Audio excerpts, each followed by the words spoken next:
हरिः ओं श्री गुरुभ्यो नमः हरिः ओं पार्थाय प्रतिबोधितां भगवता नारायणेन स्वयं व्यासेन ग्रथितां पुराणमुनिना मध्ये महाभारतम् अद्वैतामृतवर्षिणीं भगवतीम् अष्टादशाध्यायिनीम् अम्ब त्वामनुसन्दधामि भगवद्गीते भवद्वेषिणीम् यं ब्रह्मा वरुणेन्द्ररुद्रमरुतः स्तुवन्ति दिव्यैस्तवैः वेदैः साङ्गपदक्रमोपनिषदैः गायन्ति यं सामगाः ध्यानावस्थिततद्गतेन मनसा पश्यन्ति यं योगिनः यस्यान्तन्न विदुःसुरासुरगणाः देवाय तस्मै नमः।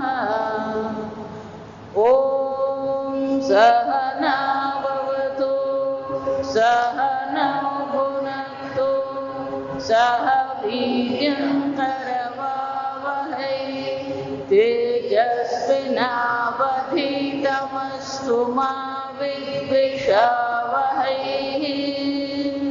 ॐ शान्ति शान्ति शान्तिः।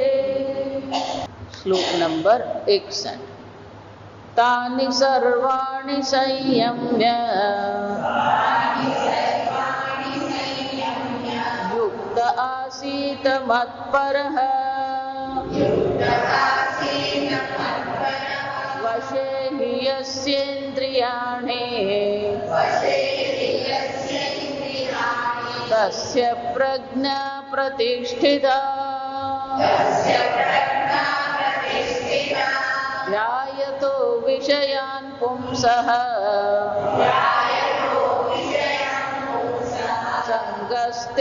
संगस्तेषुपजायते संगात् संजायते कामः कामात् क्रोधो विजायते क्रोधात् भवति सम्मोहः सम्मोहात् स्मृतिविभ्रमः स्मृतिभ्रंशात् बुद्धिनाशः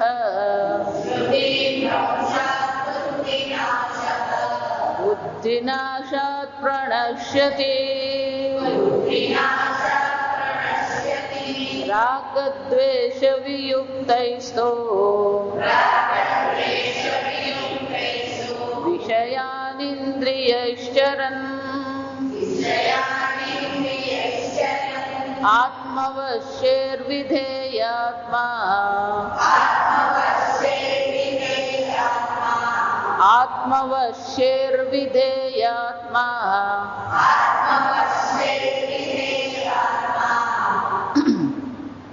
प्रसादमधिगच्छति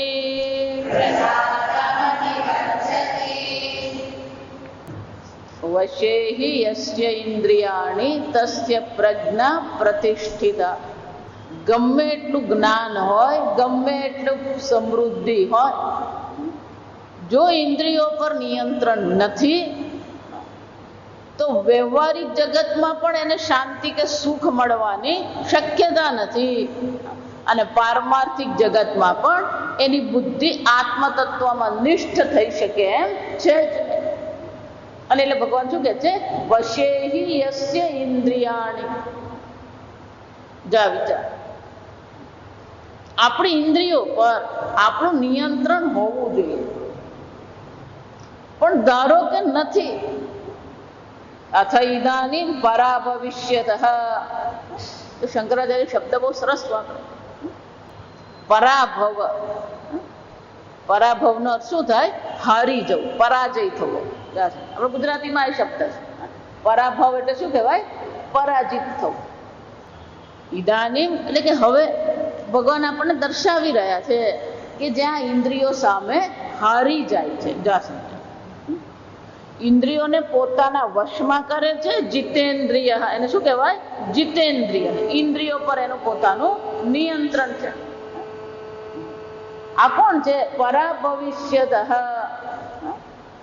ઇન્દ્રિયો સામે હારી ગયો. એણે સર્વ હથિયાર શું કર્યા છે? હેઠા મૂકી દીધા છે.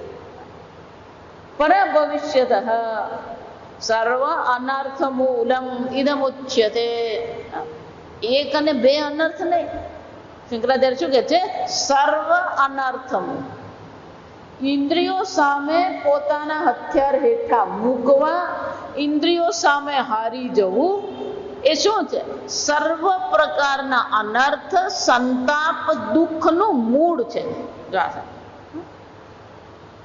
વિચારી, ગઈકાલે કહ્યું એમ, આ પતનની સીડી બતાવી રહ્યા ભગવાન કે મનુષ્યનું પતન કેમ થાય છે. જ્યારે મનુષ્યને કર્મ કરવાની સ્વતંત્રતા આપવામાં આવી છે, જો એને સ્વતંત્રતા આપી છે, કર્મણી એવ તવ અધિકાર. સ્વતંત્રતા મળ્યા પછી પણ મનુષ્ય શું થઈ શકે છે? આ ઇન્દ્રિયો સામે કેવો થઈ જાય છે? અવશઃ. વિચાર, ભગવાન ભલે ને ગમે એટલું મોટે ઉપાડે આપણને કહેતા હોય કે કર્મ કરવાની તને સ્વતંત્રતા છે, પણ એ સ્વતંત્રતા પ્રગટ થાય છે ખરી? આપણા જીવનમાં કેટલી સ્વતંત્રતા પ્રગટ થાય છે? અને જે પણ કંઈ આપણી સ્વતંત્રતા ધારો કે પણ દેખાઈ રહી છે, એ ખરેખર સ્વતંત્રતા છે ખરી? સામાન્ય રીતે આપણે સ્વતંત્રતા કોને સમજીએ? જો વિચાર, મન ફાવે ત્યારે સૂઈ જવું, મન ફાવે ત્યારે ઉઠવું, મન ફાવે ખાવું, મન ફાવે ત્યાં જવું, એને આપણે શું માનીએ? હું તો સ્વતંત્ર છું. આ સ્વતંત્ર છે? જો વિચાર, કોને સ્વતંત્રતા? વશે હિ યસ્ય ઇન્દ્રિયાણિ. જેનો પોતાની ઇન્દ્રિયો પર વશ છે, નિયંત્રણ છે, ખરેખર એ સ્વતંત્ર છે. જો નથી તો શું થશે? હરંતિ પ્રસભમ મનઃ પ્રમાથિની ઇન્દ્રિયાણિ. આ ઇન્દ્રિયો શું કરે છે? પોતે તો વિષયોમાં જાય જ છે, મનને પણ શું કરે છે? સાથે ઘસડી જાય છે. વિચાર, અવશ. કોઈ પ્રકારનું વશ રહેતો જ નથી. હું એટલે વારંવાર કહું છું, અધર્મ એટલે કે આપણે પોતાના પર નિયંત્રણ રાખી શકતા નથી. અધર્મ કરવાનો અર્થ શું થયો? આપણે આપણી સ્વતંત્રતા ગુમાવીએ છીએ. કેમ? ખબર છે ચોરી કરવી શું છે, ખબર છે ખૂન કોને કરવું અને ખૂન કરવું કોને કહેવાય અને કેમ કરવામાં, બધું જ ખબર છે. ક્રોધ કરીએ તો ખબર છે આપણને, જૂઠું બોલીએ આપણને ખબર છે. વારંવાર આ ચર્ચા કરો. આપણને એમ લાગે કે બે ચાર જૂઠું બોલીએ ચાલી જાય. શા માટે? જો વિચાર, એવું તો કયું આપણા પર દબાણ છે કે આપણે જૂઠું બોલવું પડે છે? એવું તો આપણા પર કયું દબાણ છે કે આપણે ક્રોધ કરીએ છીએ? એવું તો આપણા પર કયું દબાણ છે કે આપણે ચોરી કરીએ છીએ? જો વિચારજો, આજે તમે જુઓ તો જ્યાં પણ જુઓ ત્યાં અધર્મ છે, ભ્રષ્ટાચાર છે, જૂઠાણું, બધે જ જૂઠાણું ચાલે. જો વિચાર, અને લોકોના મનમાં એવો એક એ થઈ ગયું છે, એ બધું ચાલે. હવે એ તો બે ચાર જૂઠું બોલી લેવા. જો વિચાર, કળિયુગમાં અધર્મ કેવો થઈ ગયો? સહજ થઈ ગયો છે. કોઈને કશું લાગતું જ નથી, શરમ જેવું છે જ નહીં. વિચારીજો, માણસ કેટલો બેશરમ થઈ શકે? આ વિચારી જો. પેલા કાંદાના ભાવ 80 રૂપિયા થઈ ગયા. જો આ વિચાર, કૃષિ પ્રધાનને કહેવામાં આવ્યું કે આવું કેમ થયું? એ તો થાય. જો આ વિચારી દો. આ વાક્ય એ ઠંડા કલેજે બોલી રહ્યો છે. એના પોતાના રાજ્યના 5000 ખેડૂત માટે થઈને એ 5 અબજ માણસોને શું કરે? 1 અબજ માણસોને માટે શું કરી રહ્યો છે? કોઈ શરમ નહીં. જો આ સમજો, ટીવી પર બોલી રહ્યો, સમાચારમાં બોલી રહ્યો છે. આ વિચાર, હું કઈ કરી શકું એમ છું જ નહીં. આ જો વિચાર, પણ તને કૃષિ પ્રધાન બનાવ્યો શું કામ? આ સમજો, હકીકત કહું તો અત્યારે તમે રાજકારણ જુઓ, આર્થિક પરિસ્થિતિ જુઓ, કોઈ પણ દેશ એમ નહીં બનતા. અમેરિકા બહુ સરસ ચાલી રહ્યું છે, દરેક જગ્યાએ જૂઠાણું ચાલી રહ્યું છે. શુદ્ધ ઘી, જો આ સમજ,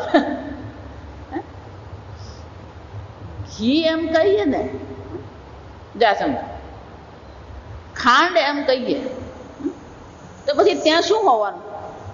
ખાંડ જ હોય. કારણ કે સાકરના દાણામાં ખાંડ સિવાય બીજું કઈ હોય ને. પછી શુદ્ધ ખાંડ એવું કેવું પડે? એમ ઘી એમ કહીએ એટલે પછી શું હોવાનું?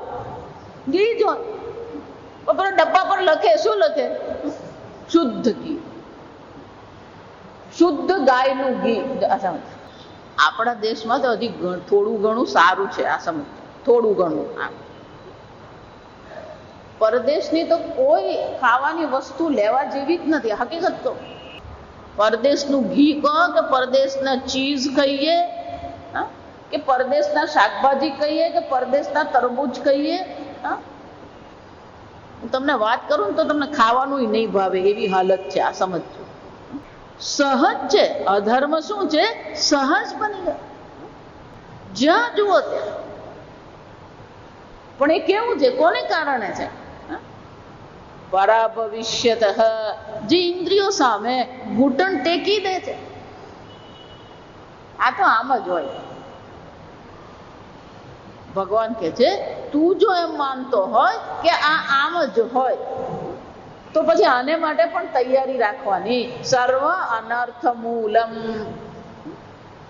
ભલે તને અત્યારે, જો આ સમજ, અહીંયા ને અત્યારે આપણને એમ લાગે છે બધું બરાબર છે. કેટલો વખત બરાબર છે? હમણાં એક બેને મને ચર્ચા કરી, સંસ્કાર કોને કહેવાય? જો આ સમજ, મને કે માણસ ગમે એટલો મોટો થઈ જાય, પેલા બાળપણમાં જે બધા સંસ્કાર પડી ગયા હોય એ જ પછી શું કરતા હોય? એના જીવનનું નિયંત્રણ કરે.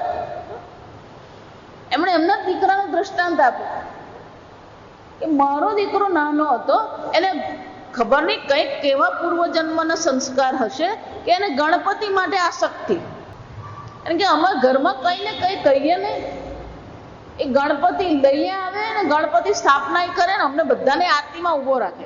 અને નહીં મળે ગણપતિ તો કે જાતે જાતે જ રૂ લઈ અને પછી બધું પાટિયું લઈને પછી રૂ લઈને બધું કરીને શું કરે? જાતે જ પેલા ગણપતિ બનાવી દે. એના જ સંસ્કાર જે છે એ સહજ રીતે જ એના દીકરામાં આવે. એનો દીકરો હજી ખાલી 6-7 વર્ષનો જ છે, પણ ગણપતિ ઉત્સવ આવે એટલે એનો દીકરો તૈયાર જ હોય.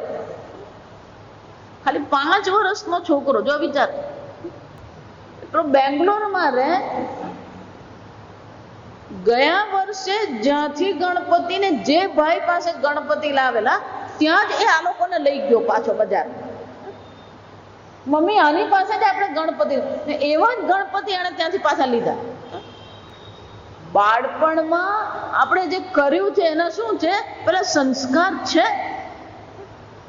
આપણે એમ માનતા હોય આ ભગવદ્ ગીતા એ તો રિટાયર થયા પછી સાંભળવાનું, કોઈ કામનું નથી. આ સાંભળતું આવતા જન્મમાં કામ લાગશે, બાકી આ જન્મમાં તો શું છે? ભાગવત એ જ સમજાવે છે, ગીતા એ જ સમજાવે છે કે આપણે જો એમ માનતા, એટલે આપણે ગુજરાતીની કહેવત છે, પાકા ઘડે કાંઠલો નહીં ચડે. આ મગજનો ઘડો જે છે ને એ પાકો થઈ ગયો હોય પછી આપણે પછી શું કરવાનો પ્રયત્ન કરીએ? તું ભગવાનનું નામ લે. કોઈ ભગવાન નામ લે જ નહીં. આખો દિવસ પેલો ટીવી ની સામે જ બેઠો હોય. હમણાં ભાઈ મને કે ટીવી નું રિમોટ કંટ્રોલ મારા હાથમાં તો આવતું જ નથી. કેમ કે ક્યાં તો દાદીના હાથમાં હોય ને, ક્યાં તો મારા દીકરાના હાથમાં હોય ને, ક્યાં તો પપ્પાના હાથમાં, એટલે 3 ના હાથમાં જ. એટલે કે હું તો મારા હાથમાં તો ક્યારે આવે જ નહીં. આપણે માનીએ ને કે આ તમાકુની આદત પડે. આ ટીવી પણ શું છે? આદત છે. વ્યસન છે. આદત એટલે શું છે? વ્યસન છે. વ્યસન કોને કહેવાય? વ્યસન કોને કહેવાય? જેના વગર આપણને ચાલે નહીં, અને એ ન કરીએ તો આપણું મગજ ફટકે. ત્યાં સમય સર્વ અનર્થ મૂલમ, શંકરાચાર્યજી કહે છે, જો ઇન્દ્રિયો પર નિયંત્રણ નથી, આ ઇન્દ્રિયો સતત વિષય ગ્રહણ કરી રહી છે. ઇન્દ્રિયાણી ઇન્દ્રિયાર્થેભ્યઃ, આ ઇન્દ્રિયોને ઇન્દ્રિયોના વિષયમાંથી જો પાછા ખેંચતા શીખ્યા નથી તો સર્વ પ્રકારના અનર્થ આપણને પ્રાપ્ત થવાના જ છે. પણ કે તો બસ ભગવાન આ થયું કેવી રીતે? આટલી બધી આસક્તિ, આટલા રાગ દ્વેષ, આ બધું આવ્યું ક્યાંથી? એટલે ભગવાન કહે છે એ એક દિવસમાં આવ્યું નથી. ધ્યાયતો વિષયાન પુંસઃ. આખા દિવસમાં આપણે અનેક વિષયો જોઈએ છે, અનેક પ્રકારની વાતો કરીએ છીએ, અનેક પ્રકારની પરિસ્થિતિનો સામનો કરીએ જ છે. મનમાં અનેક પ્રકારના વિચારો ઉઠી જ રહ્યા છે. એ વિચારો ઉઠે છે ને વિચારો શું થાય છે? પસાર થઈ જાય છે. પણ જે વિષય, જે પરિસ્થિતિ, જે વિચાર પર આપણું મન અટકી ગયું, અટકીને શું કરે છે? ધ્યાયતઃ પુંસઃ વિષયાન. જે વિષયનું તમે ધ્યાયતઃ, ચિંતયતઃ, જેનું તમે વારંવાર ચિંતન કરશો, એ જેનું ચિંતન કર્યું છે એના પ્રત્યે તમારા મનમાં શું થશે? સંગસ્તેષુ ઉપજાયતે. આપણે સામાન્ય રીતે શું માનીએ છીએ? વિચાર, જેના પ્રત્યે આસક્તિ હોય એનો આપણે વિચાર કરીએ. આ આપણો સામાન્ય સમજ છે. ભગવાન અહીંયા શું કહી રહ્યા છે? જેનું તમે ધ્યાન કરો છો, જેનું તમે સતત ચિંતન કરો છો, એની તમને શું થવાની છે? સંગ આસક્તિ ઉપજાયતે. હું એટલે વારંવાર આ મન જે છે પાણી જેવું છે. જેનું ચિંતન કરતા રહેશો એવું જ પછી મન શું થવાનું? આકાર ધારણ કરવાનું જ છે. ક્રોધ તમે કરશો તો મન કેવું થવાનું? ક્રોધાકાર થવાનું છે. પુષ્પનું ચિંતન કરો તો પુષ્પાકાર થવાનું છે. વિષયનું ચિંતન કરો તો વિષયાકાર થવાનું છે. અને એટલે ભગવાન શું કહે છે? ધ્યાયતઃ પુંસઃ વિષયાન સંગઃ તેષુ ઉપજાયતે. આસક્તિ પ્રીતિ તેષુ વિષયેષુ ઉપજાયતે. પહેલું તો શું જન્મે છે? આ આસક્તિ જન્મે. એકવાર પ્રીતિ થઈ ગઈ, આસક્તિ થઈ ગઈ, પછી શું થવાનું? સંગાત સંજાયતે કામઃ. અને જ્યાં આસક્તિ થઈ, પ્રીતિ થઈ, એટલે એને પ્રાપ્ત કરવાની આપણા મનમાં શું થાય? ઈચ્છા થવાની. આ બધું બજારમાં આવતું હોય. બજાર કહીએ કે ટીવી કહીએ, શું વેચાઈ રહ્યું છે આ જગતમાં? આપણા રાગ દ્વેષ વેચાય છે. બજારમાં તમે જાઓ છો, તમારી દ્રષ્ટિ ક્યાં અટકે છે? હજારો વસ્તુ પડી છે બજારમાં. તમે સુપર માર્કેટમાં જાઓ, લાખો વસ્તુઓ ત્યાં પડી છે, પણ તમારું મન ક્યાં અટકે છે? સંગ આસક્તિ. હું એટલે હંમેશા એક જ દ્રષ્ટાંત આપું. જેના માથા પર એક પણ વાળ નથી અને શેમ્પૂની આસક્તિ થશે, એ કાસ્કી શોધવા જશે. સમજ, ગમે એવી શેમ્પૂની એડવર્ટાઇઝમેન્ટ આવે ગમે એવો પેલા વાળને કેશ તેલ શું કે અને આસક્તિ થશે. જો વિચાર, માથા પર એક પણ વાળ નથી, એને શેમ્પૂની કોઈ આવશ્યકતા નથી, કાસ્કીની જરૂર નથી, કોઈ તેલની જરૂર નથી. એટલે બજારમાં બધું મળતું હોય પણ એના પર એની દ્રષ્ટિ જશે. એ ભગવાન શું કે છે? કામ જાયતે. જ્યાં પેલી આસક્તિ થઈ, પ્રીતિ થઈ, તો પછી શું ઉત્પન્ન થવાનું? બોલો, કામ ઉત્પન્ન થાય. કામાત ક્રોધો વિજાયતે. આ કામ પ્રતિહતાત કામાત. શંકરાચાર્ય એક શબ્દ ઉમેરે છે, ઈચ્છામાંથી ક્રોધ નહીં જન્મે, પણ ઈચ્છા પર જ્યારે વિઘ્ન આવે, પ્રતિહતાત એટલે શું છે? એ ઈચ્છા પર વિઘ્ન આવે તો એ વિઘ્નના કારણ પર આપણા મનમાં શું આવવાનો? ક્રોધ આવવાનો. પછી એ વ્યક્તિ હોય, પરિસ્થિતિ હોય, પુત્ર હોય, પિતા હોય, કોઈ પણ હોય, જ્યાં આપણી ઈચ્છાની પૂર્તિમાં વિઘ્ન કરનાર જે છે એના પ્રત્યે આપણા મનમાં શું આવવાનું? ક્રોધ આવવાનો છે. અહીંયા સુધી ભગવાન પેલો જાયતે શબ્દ વાપરે. સંગઃ તેષુ ઉપજાયતે. સંગાત સંજાયતે કામ, ઉપજાયતે સંજાયતે. જો આ સમજ, આ પેલો જાયતે શબ્દ છે ત્યાં આપણે ગુજરાતીમાં બે પ્રકારથી છે. ક્રિયાપદ કહેવાય એને. જો આ સમજ, રામ સફરજન ખાય છે. જો આ સમજ, ખાય છે એમ જ્યારે કહીએ તો એ ક્રિયા છે. ખાય છે એ શું છે? ક્રિયા છે. અને જ્યાં ક્રિયા હોય ત્યાં પેલો વિકલ્પ રહેલો છે, કર્તુમ શક્ય, અકર્તુમ શક્ય, અન્યથા વારે કર્તુમ શક્ય. કરી શકે, ન પણ કરી શકે, બીજી રીતે પણ કરી શકે. એ ખાય છે એમ જ્યારે કહેવામાં આવે તો એ ખાઈ પણ શકે, ન પણ ખાય. જો સમજો, જ્યાં કર્મ છે ત્યાં શું હોવાનું? સ્વતંત્રતા છે. પણ કેટલીક બાબતો આપણા જીવનમાં એવી છે જેમાં કોઈ તમને સ્વતંત્રતા નથી, અને જ્યારે સ્વતંત્રતા નહીં હોય ત્યારે આપણે જુદા પ્રકારના ક્રિયાપદ વાપરીએ. ધ્યાન કરે છે એવું કહીએ, પણ જ્ઞાન કરે છે એવું કહીએ. જ્ઞાન માટે કયો ક્રિયાપદ વાપરીએ? થાય છે. જા સમજ, જ્ઞાન શું છે? થાય. જ્ઞાન કરે છે એવું છે. એનો અર્થ શું થાય? થાય છે એનો અર્થ શું થાય? કોઈ સ્વતંત્રતા રહેતી નથી. કરે છે, ખાય છે, જાય છે, બોલે છે, આ બધું શું છે? કર્મ છે, સ્વતંત્રતા છે.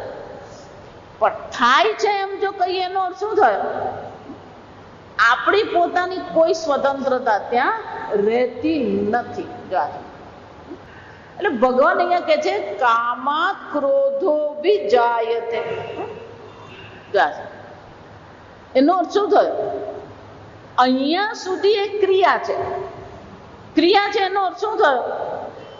કરી શકીએ, ન પણ કરી શકીએ. ચાર વસ્તુ છે: ધ્યાન, સંગ, કામ, ક્રોધ. ચાર વસ્તુ થઈ ને? અરે તમે તમારે બોલતા રહો ને, 4 થઈ કે 3 થઈ, કઈ ફરક પડતો નથી. ધ્યાયતઃ પુંસામ સંગસ્તેષુપજાય. ચિંતન કરવું. આમ ધ્યાન, સંગ, કામ અને ક્રોધ. ત્યાં ભગવાન પેલો જાયતે એવો શબ્દ વાપરે. જો સમજ, એનો અર્થ શું થયો? ત્યાં આપણે આપણી સ્વતંત્રતાનો ઉપયોગ કરી શકીએ એવી શક્યતા રહેલી છે. આમ પેલો ક્રોધ આવે ને ત્યાં સુધી આપણા હાથમાં સ્વતંત્રતા છે, પણ એકવાર ક્રોધ આવ્યો પછી ભગવાન પેલું ક્રિયાપદ બદલી નાખે. ક્રોધાત ભવતિ સમોહ. જાયત ને બદલે ભગવાન કયો શબ્દ વાપર્યો? ભવતી. ભવતી નો શું થાય? ક્રોધ આવ્યો, ક્રોધ જો અટકાવ્યો નહીં અને પછીની જે પ્રક્રિયા જે છે, પછી જે 4 વસ્તુ બતાવે છે એમાં પછી આપણું કોઈ નિયંત્રણ રહેતું નથી. જો એટલે કહું, ભગવદ્ ગીતામાં ચકારે કામનો છે. દરેક શબ્દ શું છે એનો ઉપયોગી છે. મન ફાવે એમ શબ્દ નથી, આ સમજો. દરેક શબ્દની પાછળ ગૂઢ અર્થ રહેલો છે. આપણે બાપા કામમાંથી ક્રોધ, ક્રોધમાંથી પછી સમોહ થઈ ગયો, સમોહમાંથી પછી એટલે ભાઈ પણ એ ત્યાં શું કહેવા માંગે.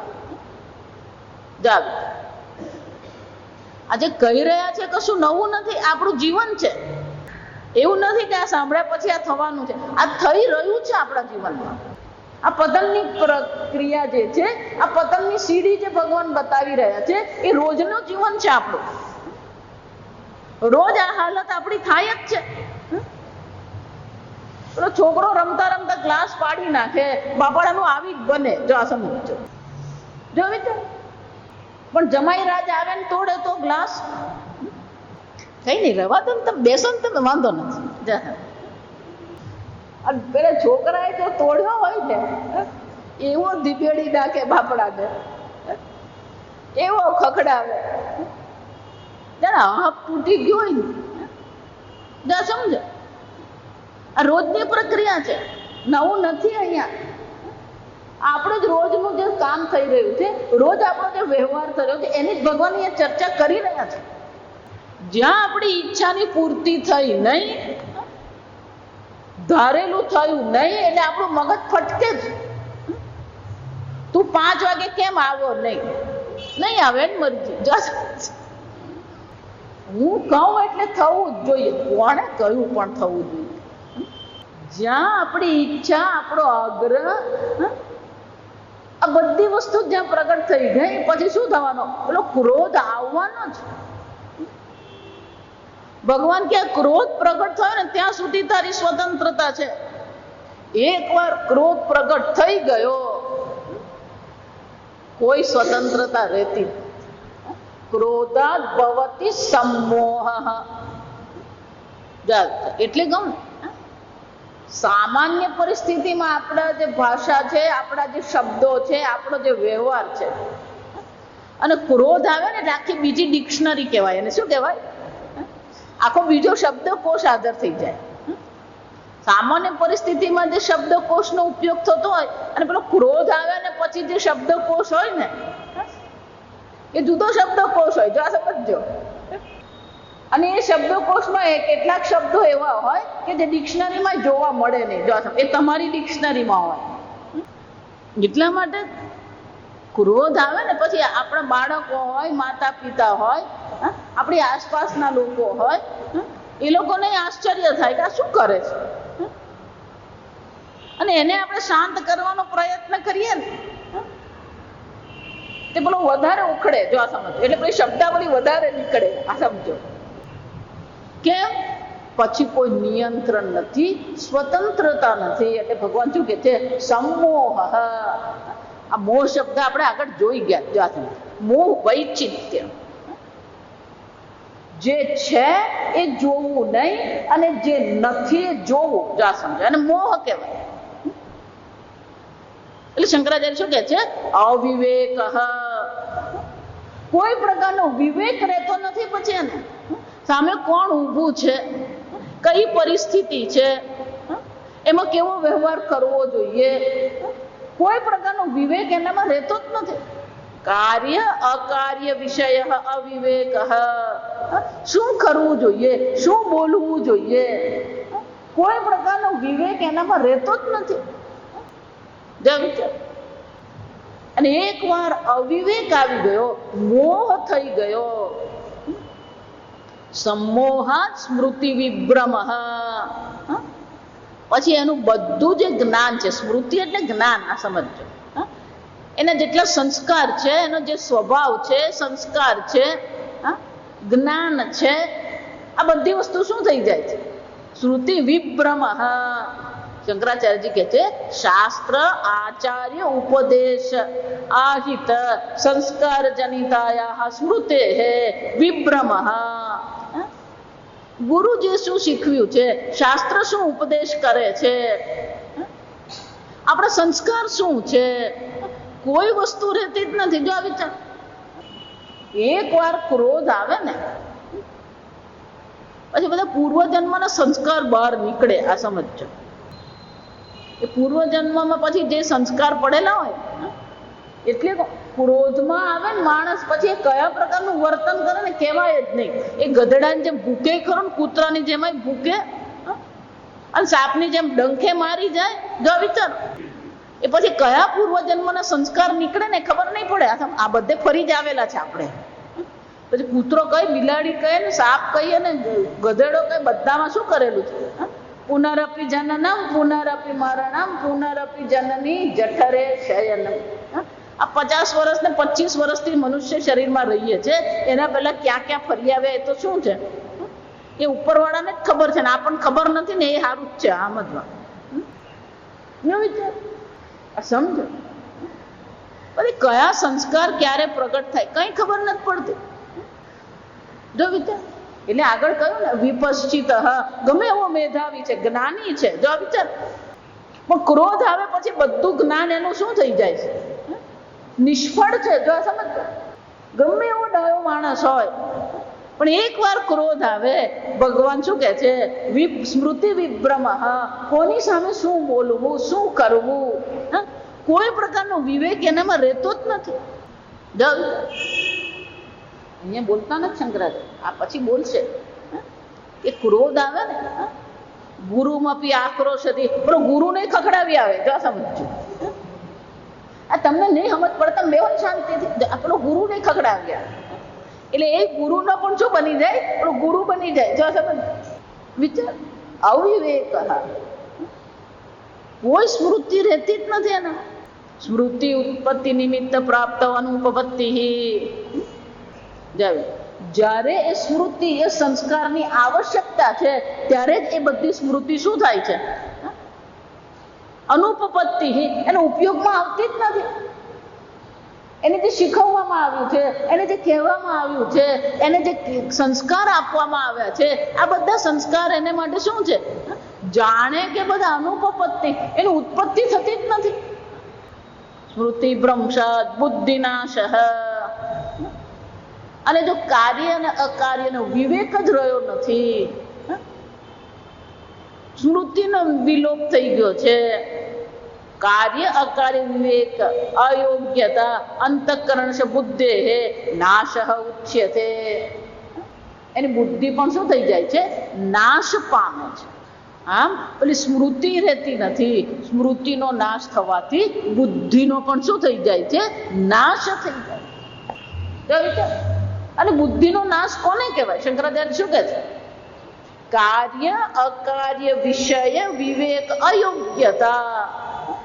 શું કરવું જોઈએ, કાર્ય અકાર્ય શું ન કરવું જોઈએ, કયા વિષયને ગ્રહણ કરવો, કયો વિષય ન ગ્રહણ કરવો, શું કરવું શું ન કરવું, એ બાબતની બધી શું થઈ જાય છે, અયોગ્યતા. કોઈ પ્રકારની યોગ્યતા એનામાં રહેતી જ નથી.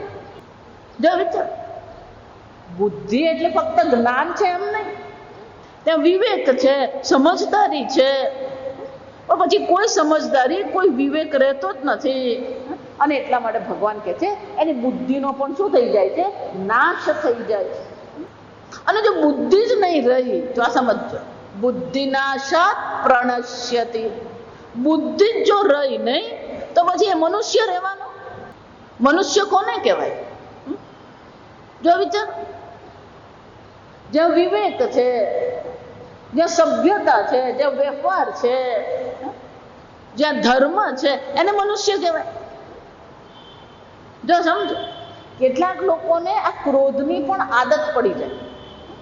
નાની નાની વાતમાં પણ શું કરતા હોઈએ, સતત ક્રોધ કરતા રહે. પેલું છાપું અહીંયાથી અહીંયા મૂકી દીધું હોય તોય શું કરતા હોય, જો સમજો,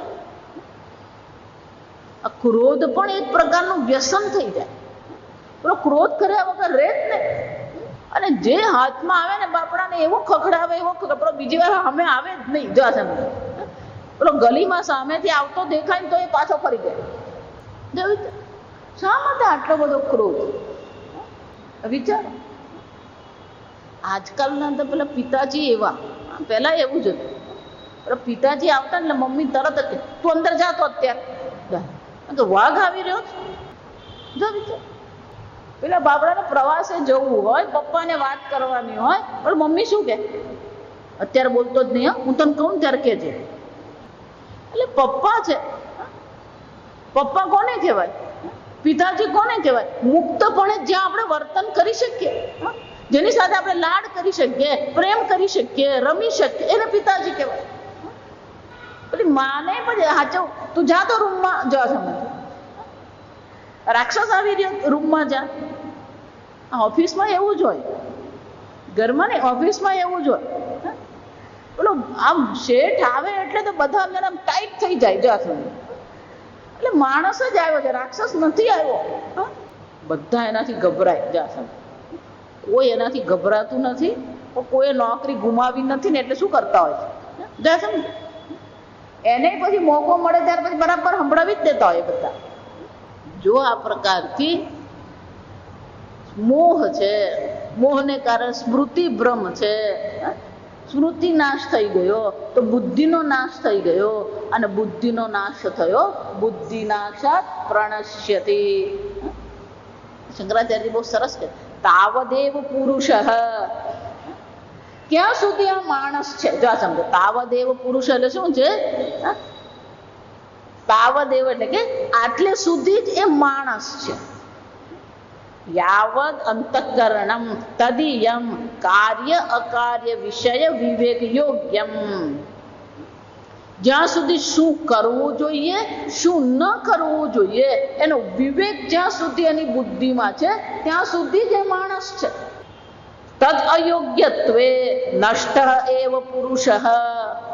જો યોગ્યતા રહી નહીં તો પછી એ પુરુષ રહેતો જ નથી. જો વિચાર, એટલે હું વારંવાર, તમારું જ્ઞાન કેટલું શ્રેષ્ઠ છે ને એનો કોઈ મતલબ નથી, તમારામાં કેટલી કુશળતા છે ને એનો કોઈ મતલબ નથી, તમારું આચરણ કેવું છે, તમારો વ્યવહાર કેવો છે ને એ મહત્વનું છે. જો તમારું આચરણ જ અયોગ્ય છે, તમારો વ્યવહાર અયોગ્ય છે, તમારી વાણીમાં અયોગ્યતા છે, ભગવાન શું કહી રહ્યા છે? પ્રણશ્યથી, એ મનુષ્ય રહેતો જ નથી.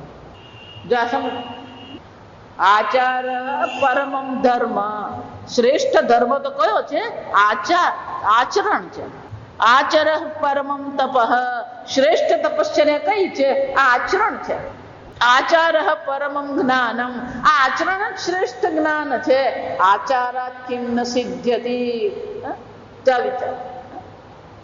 આચરણ જ સર્વ સંપૂર્ણ ધર્મ છે, જ્ઞાન છે, તપશ્ચર્યા છે. શાસ્ત્ર શું કહે છે? આચરણથી શું સિદ્ધ ન થઈ શકે.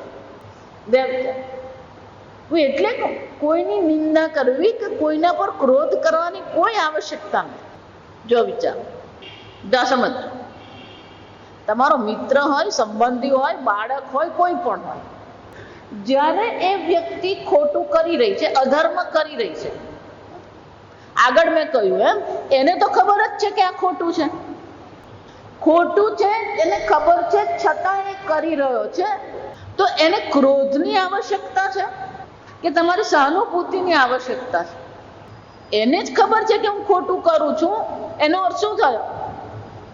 ગઈકાલે મેં કહ્યું, દુર્યોધને પણ શું કહ્યું? જાનામિ ધર્મમ ન ચ મે પ્રવૃત્તિ. ધર્મ શું છે ભગવાન મને ખબર છે, પણ પ્રવૃત્તિ થતી નથી. જાનામિ અધર્મમ ન ચ મે નિવૃત્તિ. અધર્મ શું છે ભગવાન મને ખબર છે, પણ અધર્મમાંથી મારી નિવૃત્તિ થતી નથી. આમ દુર્યોધને શું પ્રગટ કર્યું? પોતાની અસહાયતા પ્રગટ કરી. અને જ્યારે વ્યક્તિ પોતાની અસહાયતા પ્રગટ કરે છે ત્યારે ક્રોધ આપણો આવશ્યક છે કે આપણી સહાનુભૂતિ છે?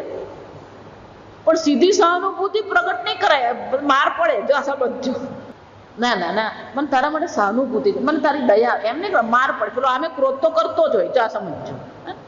આમે તમારા પર એ ક્રોધ કરતો હોય અને તમે એને દયા બતાવવા જાઓ તો શું કરવાનું? માર જ પડે, જા સમજો. એની સાથે શાંતિથી જ વાત કરવી પડે. સારું ભાઈ, તું કે ને એમ બરાબર, ચાલ પછી આપણે વાત કરશું. જા, એ પરિસ્થિતિને ત્યાં શું કરવાની હોય? અટકાવી દેવાની. પણ આપણે પછી સામે જવાબ આપીએ કેમ હું કઈ ઓછો થોડો છું દાસન એટલે પેલો આમે પેલો ક્રોધનો અગ્નિ તો હોય જ સામે આપણે કરીને શું કરીએ છીએ પેલું બળતામાં ઘી હોમવા જેવું કરીએ આ સમજો એટલે શંકરાચાર્ય શું કહે જ્યાં સુધી ક્રોધ થયો નથી ત્યાં સુધી જે માણસ છે એકવાર ક્રોધ આવ્યો સ્મૃતિ રહી નહીં પછી તો શું છે નષ્ટ એવ પુરુષ એનું માણસ પણ શું થઈ ગયું નાશ પામે પણ કે નાશ શું કામ શબ્દ વાપરે એ માણસ તો ખરો જ ને જો આ સમજ તો કે કયા પ્રકારનો નાશ છે એ માણસ રહેતો નથી મનુષ્યપણું માનવતા એ ગુમાવે છે તો કે ગુમાવવું કોને કહેવાય આ નાશ કોને કહેવાય જો આ સમજ પછી શંકરાચાર્યજી આપણને સમજાવે છે કે આ નાશ કોને કહેવામાં અતઃ તસ્ય અંતઃકરણસ્ય બુદ્ધેઃ નાશાત એના અંતઃકરણમાં બુદ્ધિનો જ્યારે નાશ થઈ જાય છે એ બુદ્ધિના નાશ થવાથી એ મનુષ્યનો નાશ થઈ ગયો કેમ પુરુષાર્થ અયોગ્ય ભવતિ ઇત્યર્થઃ પુરુષ કોને કહેવાય મનુષ્ય કોને કહેવાય જ્યાં પુરુષાર્થ છે એને મનુષ્ય કહેવાય ધર્મ અર્થ કામ મોક્ષ આ પુરુષાર્થ છે પણ જે ક્રોધ કરનાર છે જે ક્રોધ કરી રહ્યો છે એ કોઈ પણ પુરુષાર્થ સિદ્ધ કરી શકશે એ ધન મેળવશે કે ધન ગુમાવશે ઘણા લોકો ને એ લોકોને આદત હોય ક્રોધ આવે ને જા તારી સાથે હું બોલવાનો જ નથી જો ના હું ખાવાનો જ નથી મેં ખાવાનું બંધ કરી દીધું જા કોણ ગુમાવે છે જો ક્રોધ આવ્યો સ્મૃતિ ભ્રમ થઈ ગયો બુદ્ધિ નાશ થઈ ગયો એ વ્યક્તિ સામાન્ય વિષય પણ ગ્રહણ કરી શકશે એ આઈસ્ક્રીમ માણી શકશે એ સંગીત માણી શકશે એ ભોગ કરી શકશે ભોગની પણ એમાં શું થઈ જશે અયોગ્યતા શંકરાચાર્ય શું કહે છે સર્વ પુરુષાર્થ માટેની અયોગ્યતા એનામાં છે રામાયણનો પ્રસંગ છે ને કે માતા સીતા અને શ્રી રામ અયોધ્યા પાછા આવ્યા રાજ્યાભિષેક થયો પછી બધા વાંદરાઓ પણ ત્યાં આવ્યા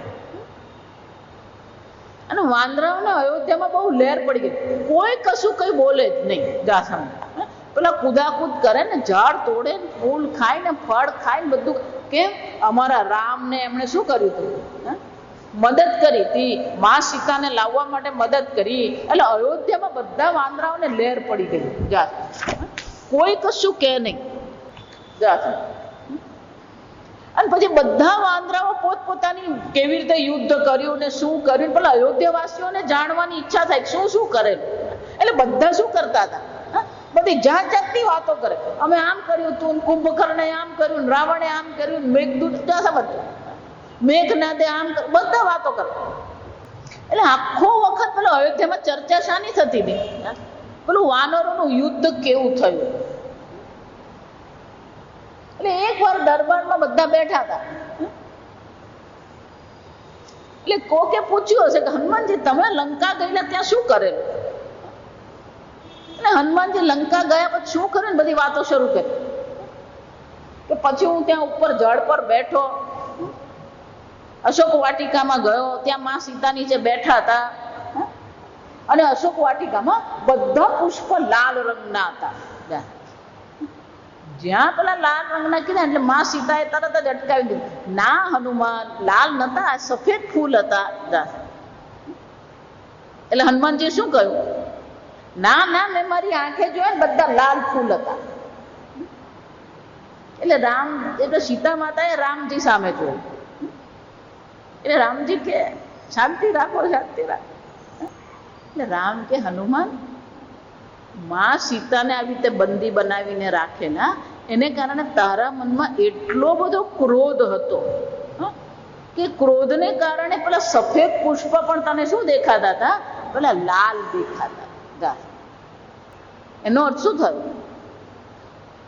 કર્મમાં જ અયોગ્યતા એમ નહીં, આપણે જે વિષયો ગ્રહણ કરીએ છીએ એ વિષયો પણ જેવા છે એવા આપણે ગ્રહણ કરી શકતા નથી. અને જો વિષયો ગ્રહણ અયોગ્ય રીતે થશે તો એ વિષયોનો ઉપભોગ પણ કરી શકીશું. એટલે શંકરાચાર્ય શું કહે છે? પુરુષાર્થ અયોગ્યતા.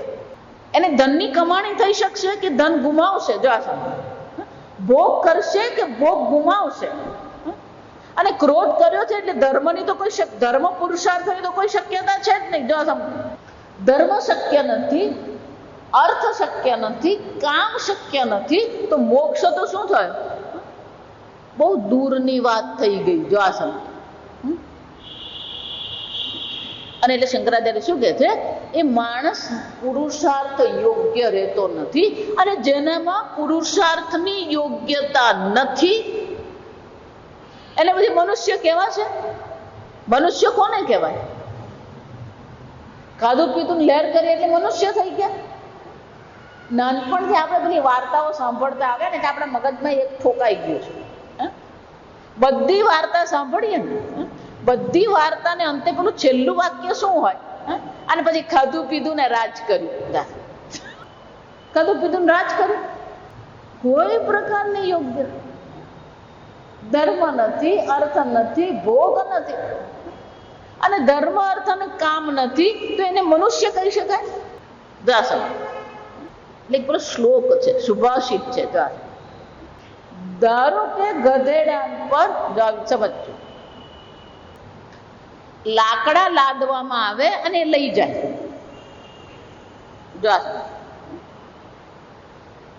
એ ગધેડા પર તમે લીમડાના લાકડા મૂક્યા હોય કે ચંદનના લાકડા મૂક્યા હોય, એને માટે તો શું છે? બારહ નતુ ચંદન. એને તો ફક્ત ભારત દેખાય છે. પછી આ લીમડાના લાકડા છે, ચંદનના લાકડા છે, એનો કોઈ ફરક પડે? એ તો એટલું જ જોઈએ છે કે મારા પીઠ પર કેટલું વજન છે. એને પછી ચંદન છે ને સુગંધી છે ને સરસ મજાની સુગંધ આવી રહી છે ને આ તો બહુ મોંઘા લાકડા કહેવાય. એમ જો જેના જીવનમાં કોઈ પુરુષાર્થ જ નથી એનું પછી મનુષ્ય જીવન કહેવાય? આપણા જીવનમાં જો કોઈ લક્ષ્ય જ નથી, ખાધું પીધું રાજ કર્યું. જા સમજો, ખાધું પીધું રાજ કર્યાનો અર્થ શું થયો? જીવનમાં કોઈ લક્ષ્ય જ નથી. અને પાછા આ સમજ, કેટલાક લોકો પાછા ડાયા આ સમજો તે અમને પાછા કહી જાય, માતાજી અમે તો કોઈ ચિંતા કરે જ નહીં, કેમ પડશે તેવું દેવા જા. એનો અર્થ શું થાય? કોઈ વિચાર નથી, વિવેક નથી, આયોજન નથી, પ્રયોજન નથી, લક્ષ્ય નથી. આ જીવન છે? આ સમજો, આ ભગવાન જે કહી રહ્યા છે ને આપણી હાલત આ જ છે. કઈ આપણે આમાંથી કે આપણે એનાથી કદાચ કઈ ડાયા નથી. આ સમજો, પુરુષાર્થ છે આપણા જીવનમાં? કયો પુરુષાર્થ આપણા જીવનમાં? આપણે તો ભોગ કરીએ ને એ શાંતિથી કરતા નથી. પેલો મનમાં એટલો ઉચાટ હોય. હંમેશા હું દ્રષ્ટાંત આપું, પેલો બેન બિચારા ગરમ ગરમ બટાકા વડે ખવડાવતા હોય, પેલા બે ચાર ખાઈ લીધા હોય પછી પૂછે કેવા બન્યા? આ લાવને હું ચાખીને કહું. તો અત્યાર સુધી શું કર્યું એને? કોઈ વિવેક નથી, કોઈ સાવધાનતા નથી. જે સાવધાન નથી, જે અવિવેકી છે એ ભોગ પણ યોગ્ય રીતે નહીં કરી શકે. ગમે એટલું એની પાસે ધન હશે પણ એ ધનનો પણ શું છે? એ ધન માણી શકશે? સમજો, એટલે હું વારંવાર કહું. આજે એક સરસ મજાનું વાક્ય આવ્યું. આ વાક્ય મજાનું છે. પ્રતિકૂળ પરિસ્થિતિમાં પ્રભાવ અને પૈસો કામ આવતા નથી, સ્વભાવ અને સંબંધ કામ આવે. જો આ વાક્ય જોયું. પ્રતિકૂળ પરિસ્થિતિમાં તમારો ગમે એટલો પ્રભાવ હોય ને, તમારી પાસે ગમે એટલા પૈસા હોય, પણ પ્રતિકૂળતામાં તો કામ શું આવવાનું છે? આપણો સ્વભાવ અને આપણો સંબંધ. જો જ્યારે આપણી પાસે ન હોય ને ત્યારે આપણને અભાવ નડતો હોય. જ્યારે ન હોય ત્યારે આપણને શું નડે? અભાવ નડે. જ્યારે થોડું ઘણું મળે ને ત્યારે ભાવ નડતો હોય. કેમ? આટલું જ છે. થોડું ઘણું આપણી પાસે આવે ત્યારે શું નડે? આપણો ભાવ નડે. અને બધું મળે ને તો આપણો સ્વભાવ નડે. બધું ગોળ ફરીને ક્યાં આવીને ઊભું રહી જાય? આપણા સ્વભાવ પર આવી. જો ભગવાન એ જ અહીંયા કહી રહ્યા કે આપણો સ્વભાવ કેવો છે, આપણે કોનું ચિંતન કરીએ છીએ, આપણે કોને મહત્વ આપીએ છીએ, આપણે કોને આસક્તિ કરીએ, કોને પ્રેમ કરીએ છીએ. અનિત્ય જળ વસ્તુને જો તમે પ્રેમ કરી રહ્યા છો, આ જગત તો તમારી સામે એ જ પુરવાર કરે છે કે હું અનિત્ય છું, જડ છું, પરિવર્તનશીલ છું. અને આપણે શું માંગીએ છીએ? માતાજી અમને તો આ ઘરમાં જ મજા આવે રહેવાની. પણ હવે એ ઘર જૂનું થયું, તું ગરડો થયો ને ઘરે જૂનું થયું. જગત પરિવર્તનશીલ છે પણ આપણે પરિવર્તન સ્વીકારવા તૈયાર જ નથી. પરિવર્તનશીલ જગતમાં રહીને જે પરિવર્તન સ્વીકારતો નથી એ મૂર્ખ છે. આ સમજો. જે પરિવર્તનથી ગભરાય ને એ મૂર્ખ કહેવાય. કારણ કે પરિવર્તન તો એ જગતનું શું છે? સ્વભાવ છે. જો જગત શબ્દનો જ અર્થ શું થાય? જાયતે ગચ્છતિ ઇતિ જગત. જે જન્મે છે અને જે જાય છે એને જ જગત કહેવાય. અને આપણે એ જગતને શું કરવાનો પ્રયત્ન કરીએ? પકડી રાખવાનો પ્રયત્ન. આ સમજો. આ જગત આપણને નડતું નથી. ખરેખર આપણને જે નડે છે શું નડે છે? આપણો પોતાનો સ્વભાવ નડે છે. આ સમજો. હકીકત તો એટલી જ છે. ઈશાવાસ્ય ઈદગુમ સર્વ. અહીંયા જે કંઈ છે સર્વ ઈશ્વર માત્ર છે. અચાનક શું થઈ ગયું? એને સ્વભાવ નડ્યો. એને ઈશ્વર માત્ર કીધું ને એટલે એ જોરમાં આવી ગયું. ઈશ્વર માત્ર જ્યારે છે અને આપણને ઈશ્વર સિવાય બાકીના બધામાં જ રુચિ છે. તમને ઈશ્વરથી કોણ દૂર રાખે છે? અહીંયા જે કંઈ છે ઈશ્વર માત્ર છે અને છતાં તમને ઈશ્વર દેખાતો નથી. તો તમને કોણ દૂર રાખે છે ઈશ્વરથી? ઘડો જુઓ ત્યારે માટીના દર્શન થાય છે, તરંગો જુઓ ત્યારે પાણીના દર્શન થાય છે, કપડું જુઓ તો તાતણાના દર્શન થાય છે. આ જગત જુઓ તો કોના દર્શન થવા જોઈએ? થવા જોઈએ એમ બોલવું પડે છે. આ સમજો. દર્શન થાય છે. જો આ સમજો. આ થાય છે શબ્દ છે, કરે છે એમ નહીં. જો આ સમજો. ઘડો જુઓ તો સાથે કોના દર્શન થવાના? થાય જ. એનો અર્થ શું થયો? એમાં કોઈ સ્વતંત્રતા જરૂર જ નથી. થાય જ. તો આ જગત જોઈએ છે. જગતનું નિમિત્ત, અભિન્ન નિમિત્ત, ઉપાદાન, કારણ ઈશ્વર છે. તો ઈશ્વરના દર્શન થવા જોઈએ. નથી થતા. કેમ નથી થતા? સમસ્યા ક્યાં છે? આપણા સ્વભાવમાં છે. આ આપણો સ્વભાવ વિચિત્ર છે. અહીંયા આ દક્ષિણ ગુજરાતમાં સ્વભાવ માટે એક શબ્દ વાપરવામાં, ખોચરો સ્વભાવ. આપણો સ્વભાવ આપણને નડી રહ્યો છે. પણ એ કેમ નડી રહ્યો છે? ભગવાન એનું કારણ આપણને બતાવે છે. સમજો. 8 વસ્તુ ભગવાને બતાવે. ચિંતન કરો. આવતીકાલે આપણે જોઈશું. ચિંતન કરતા રહેશો તો એમાં આસક્તિ થવાની. આસક્તિ થઈ તો ઈચ્છા થવાની. અને ઈચ્છા થઈ તો ક્રોધ આવવાનો જ છે. અને ક્રોધ આવ્યા પછી તો કોઈ વસ્તુ હાથમાં નથી. મોહ થવાનો. મોહને કારણે સ્મૃતિભ્રમ થવાનો. સ્મૃતિભ્રમ થવાને કારણે બુદ્ધિનો નાશ થઈ ગયો. અને જો બુદ્ધિનો નાશ થઈ ગયો તો એ માણસ રહેતો જ નથી. પણ મેં કહ્યું એમ આવતીકાલે આપણે જોઈશું કે 4 પગથિયા એવા છે કે જ્યાં આપણે અટકી શકીએ એમ છે. ધ્યાનના પગથિયા પર, આસક્તિના પગથિયા પર, કામના પગથિયા પર, ક્રોધના પગથિયા પર આપણે અટકી શકીએ એમ છે. જો ત્યાં નહીં અટક્યા તો પછી શું થવાનું? પછી અટકવાની કોઈ શક્યતા છે જ નહીં. પણ એ કેવી રીતે અટકવું? આ 4 પગથિયા પર કેવી રીતે આપણે અટકી શકીએ જેને કારણે આ પતનની સીડી આપણા માટે રહે નહીં, એ આપણે આવતીકાલે.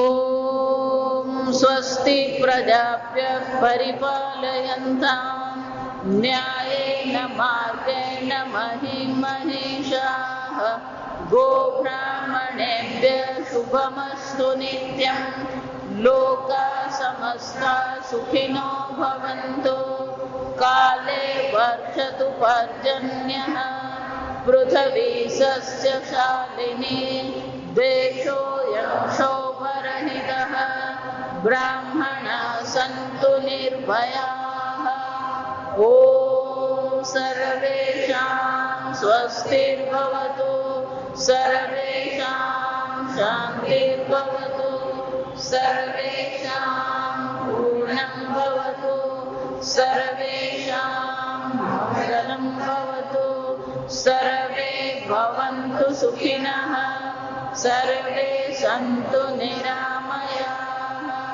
सर्वे भद्राणि पश्यन्तु मा कश्चित् दुःखभाग् भवेत् असतो मा सद्गमय तमसो मा ज्योतिर्गमय मृत्योर्मा अमृतङ्गमय ॐ पूर्णमदः पूर्णमिदं पूर्णात् पूर्णमुदच्यते पूर्णस्य पूर्णमादाय पूर्णमेवावशिष्यते